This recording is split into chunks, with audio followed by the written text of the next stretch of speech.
네, 안녕하세요. 한쌤입니다. 오늘은 12월 19일 오전 7시 10분입니다. 비트코인 차트는 딱히 볼 게 없어가지고요. 오늘은 스킵을 하고 오늘은 뉴스 좀 보도록 하겠습니다. 자, 오늘은 또 다들 바쁘신가 봐요. 요즘 뉴스도 안 올려주시고 시우님 카페를 좀 활용을 하겠습니다. 잘 정리되어 있는 카페죠. 가입하셔가지고 뉴스 받아보시고 하시면 좋을 것 같아요. 항상 다만 뉴스를 보실 때는 이제 이것 때문에 오늘 결과가 나온다라고 보지 마시고요. 그리고 뭐라고 할까, 이런 변수들이 내가 우리 투자의 변수가 될 수 있겠구나, 앞으로 트렌드 어떻게 되겠구나, 이런 것들을 체크하시면서 보시면 좋을 것 같습니다. 자, 금리 인하에 대한 이야기가 나온다, 그죠? 저는요, 뭐라고 할까요? 어쨌든, 미국 같은 경우는, 금리를,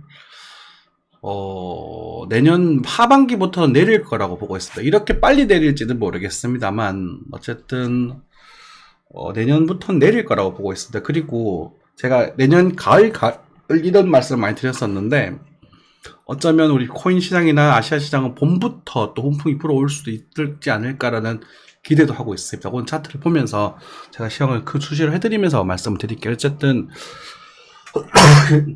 한쌤이 그렇게 말씀드렸습니다. 21년 장에서는 22년 장은 굉장히 어려운 시장이 될 겁니다. 여러분들 예정된 악재가 있으니까 굉장히 힘들 겁니다라는 말씀 드렸던 반면에 23년 장은 그래도 기회가 올 겁니다라는 말씀을 자꾸 드리고 있잖아요. 그 기회가 조금 빨리 올 수도 있지 않을까라는 기대를 하고 있습니다. 이분은 이렇게 예상을 하시고, 하울은 5.1까지 올린다라고 말을 하고 있는데, 요 가능성이 조금 더 크지 않을까라는 생각이 좀 들어요. 하지만 변수가 있겠죠, 그죠? 변수는 역시나 전쟁입니다. 전쟁과, 그리고 이제 중국과 미국과의 그런 합의 내용들, 이런 것들을 가지고 변수가 좀 될 수 있을 것 같아서, 내년은 좀 기대를 해볼 수도 있지 않을까. 반등장을. 그렇게 생각이 듭니다. 엄청난, 이제, 과거 쟁날 예전 같은 상승장은 아니고요. 반등 정도로 생각하고 있습니다.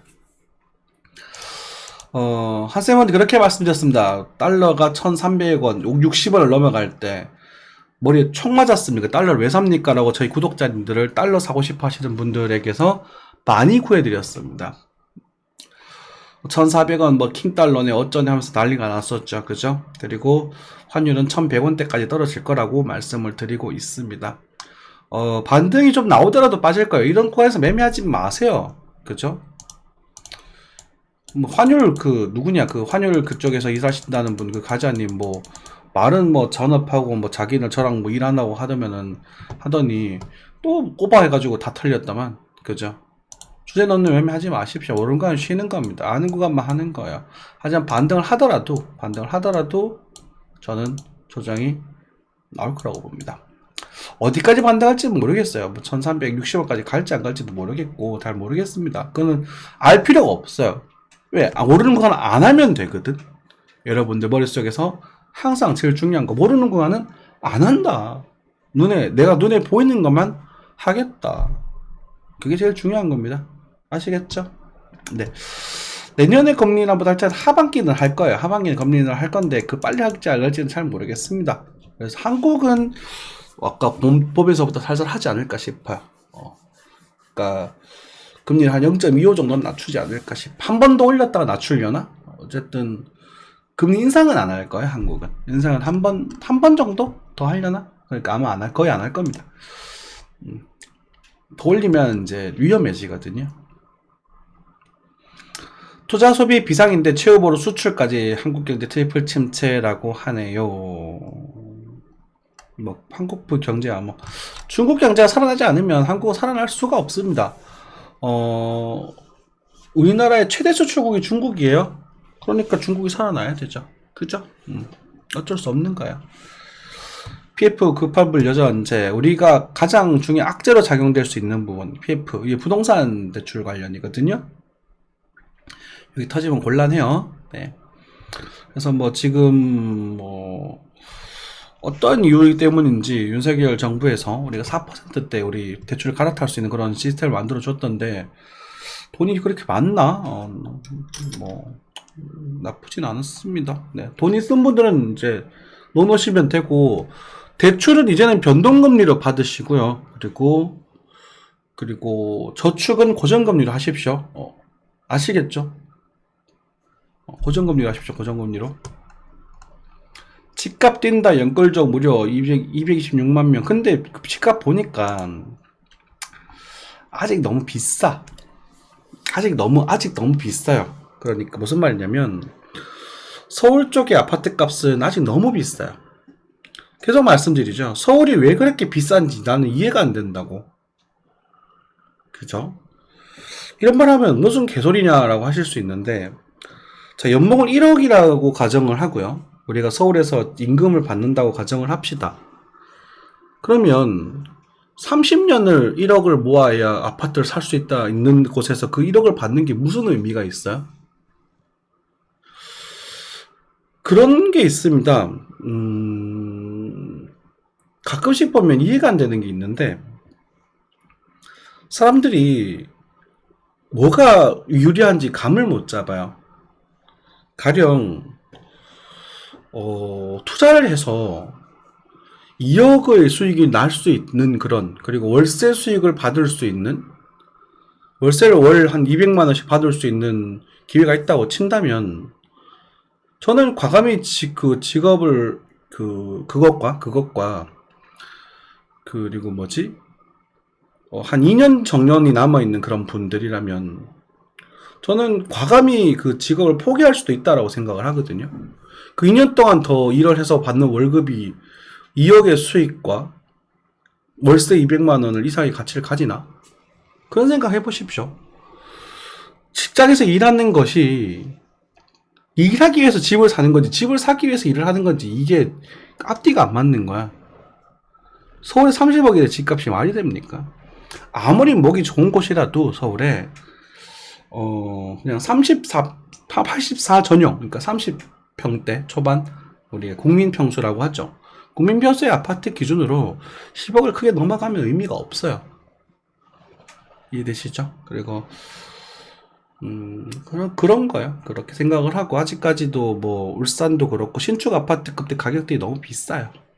물론 건축비가 많이 올랐다는 것도 있지만 아마 이제 좀 이 갭이 좀 줄어들 겁니다. 아파트들은. 그래 줄어들었다가 이제는 뭐라고 할까요? 목 좋은 곳들, 그래, 그런 것들이 이제 또 할 수 있겠죠. 송도 이야기 나오는데 송도도 그리고 제가 봄에 부동산이 반등할 거라고 말씀을 드렸어요. 그죠? 하방 경직성을 보여줄 거라. 근데 그 반등이 쭉쭉쭉 한 상승은 아니고, 그러니까 예를 들어서 우리가 부동산이 꺾였잖아요. 이렇게 요 반등, 그러니까 인력 파동을 치면 B파의 반등이 등장을 하고 이게 나올 겁니다. 이게 나오고 나서 이제 이렇게 천천히 이제 아주 완만하게 이제 고점을 향해 다시 달려가겠죠. 그렇게 생각하시면 될 것 같아요. 자, 금리 인상이 비포트가 없는다. 올해 가계대출 첫 감소 영상. 빚이 너무 많죠? 한국은. 예금일 금리 묶이다 돈 몰렸다. 고기 사라져오는 이거. 걸으면 우대금. 이런 거 좋네요. 그쵸? 네.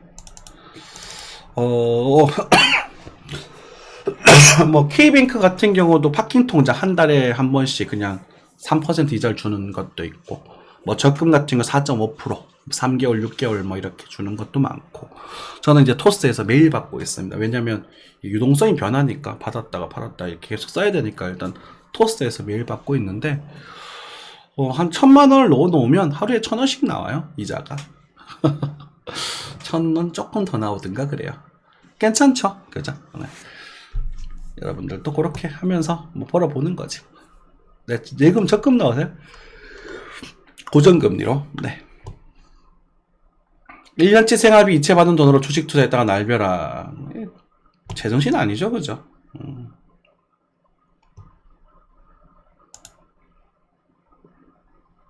10년간 6억 나오면 증여세 내야 한다.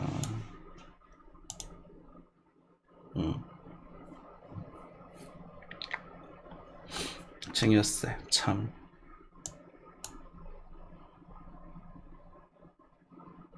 참 그래요. 우리 나라가 이제 돈이 없어서 열심히 세금을 걷는 것 같아요.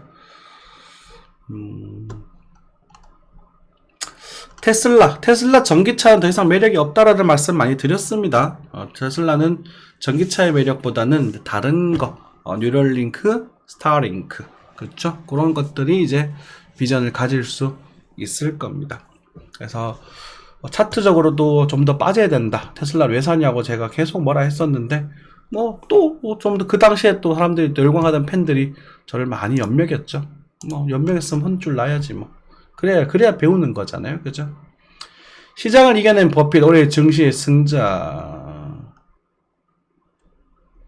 워렌 버핏 뭐 수석자 난다고 그렇게 난리치더니 결국은 많이 벌었다네요. 그런 투자는 이렇게 하는 거예요.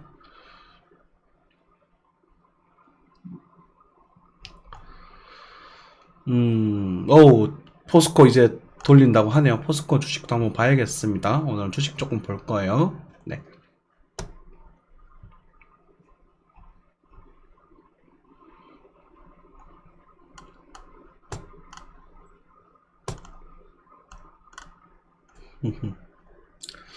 자, 송도 볼까요? 네. 송도가 많이 빠졌죠. 그래요. 뭐 송도 정도에서 이 정도면 그래도 매력적인 가격이 아닌가라는 생각이 들어요. 제가 송도에 자꾸 막 경매 나오는 물건들 막 보여드리면서 이 정도 매력적이지 않나라고 말씀을 많이 드렸었죠. 대다 반등이 이제 돈 있는 분들 사시는 거고 아마 매물 좀 더 터져 나올 겁니다. 빚은 대출을 못 갚을 거거든요. 빚 내신 분들은. 보증금 반환 신청, 그쵸. 이것 때문에. 그러니까 매물대를 구경을 해보니까 전세금이 역전세가 된 부분 것들이 굉장히 많더라고요. 뭐 이 정도 보면 될 것 같습니다. 앞으로 뭐라고 할까요? 일단은 금리를 이제는 많이 올리지 못할 거예요. 그리고 한국은 이제 금리 인상이 거의 끝났습니다. 단호하게 말씀드릴게요. 0.25 정도 한 번 정도 더 하려나? 거의 끝났습니다. 더 이상 금리 올릴 수가 없어요. 올리면 다 죽어요. 이러면 안 돼, 다 죽는 거야. 뭐 이런 멘트가 있었잖아요. 그죠? 그런 상태고 미국도 얼마 못 올릴 겁니다. 유지를 하면서 스테이블하게 가다가 경기 침체를 한번 두드려 맞고 여러분들 힘들고 고통스러워하고 그게 뭐 쏟아져 나올 때 얘 또 뭐 경기를 살린다는 명분으로 금리를 인하하기 시작을 할 거예요. 그때 돈 있는 사람들이 승부를 보는 겁니다. 그때 오래 기다렸잖아요. 그죠? 우리 1년 가까이 기다렸고 이제는 한 반년만 더 기다리면 될 것 같아요. 조금만 큰 투자는 조금만 버티시고 그 전까지 뭐 제 방송을 보시면서 단타나 좀 치시고 그리고 뭐 소소하게 그냥 조금씩 벌어가시면 되지 않을까 싶습니다. 항상 건강한 투자 하시고요. 방송 시청해 주셔서 감사합니다. 구독과 좋아요 부탁드립니다. 감사합니다.